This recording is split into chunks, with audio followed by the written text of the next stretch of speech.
Kaming dalawa lang ni Daddy. Wala si Mami sa likod. Date kami ni Daddy today. Dito kami ngayon sa Walter. Di ba alam kung saan kami pupunta? Pupunta na kami sa Mercury. Yun, yung napupunta namin. Si Jesus. Pupunta kami sa Robinson. Ayan. Malapit na kami.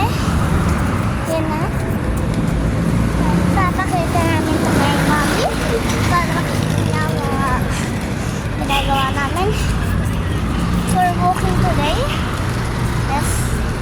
Walking. Dito tayo sa taas. Dumaan na dito. Pag dito sa baba. Daan nandito ng kotse eh. Ayan. Nandito na kami guys. Aakyat na lang kami. Ayun. Medyo maingay guys. Gawa ng mga dumadaan dito. Kaya pero siya na guys. Ayun.